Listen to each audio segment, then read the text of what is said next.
असेल तर मी या ठिकाणी घोषणा देतो, घोषणेच्या पाठीमागे जर तुम्ही आवाज दिला तर खरं तुमची ताकद फार मोठी आहे हे सिद्ध झालं असं या ठिकाणी म्हणावं लागेल. म्हणून मी या ठिकाणी पहिली घोषणा देतो. त्याच्यानंतर तुम्ही घोषणा देताना जर हात वर केले तर मला नक्की खात्री आहे का तुम्ही नक्कीच विजयी होऊन आलेला आहात याची खात्री पटेल. म्हणून या ठिकाणी मी घोषणा देणार आहे. आदरणीय या विभागाचे खासदार आदरणीय शिवाजीराव आढळराव पाटलांचा, भारतीय जनता पार्टी शिवसेना पक्षाचा, राजा शिवछत्रपती महाराज की भरपूर ताकद, भरपूर जोश, आजच विजय झाला असं सिद्ध झालं म्हणायला काही हरकत नाही. म्हणून या ठिकाणी मी आपला अधिकचा वेळ घेणार नाही.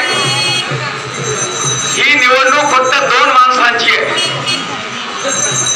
एक माणूस पंतप्रधान ठरवायचा आपल्याला आणि एक माणूस या भागाचा खासदार ठरवायचा आहे. दोन माणसाला निवडून देण्यासाठी फक्त एकच मत द्यायचे. एक मत दिला दोन माणसं निवडून आली असं सिद्ध होईल. म्हणून या ठिकाणी 29 तारखेला एक मत द्यायचंय आणि दोन माणसं निवडून आणायच्या. एक खासदार शिवाजीराव आढळराव पाटील आणि दुसरा या जगाला गवसणी घालणारा सगळ्यात उंचीवरचा फार मोठा माणूस आदरणीय पंतप्रधान नरेंद्रभाई मोदी.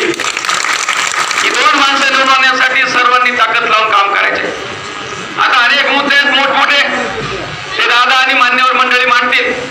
येता येता या ठिकाणी गाडी मालकांनी दादा गाडी अडवली. विक्रम भाऊन मला उतरून घेतलं, बाजूला घेऊन सांगितलं काही करा पण दादाला गाड्यावर बोलायला सांगा. वेळ मिळाली तर तुम्ही बोला.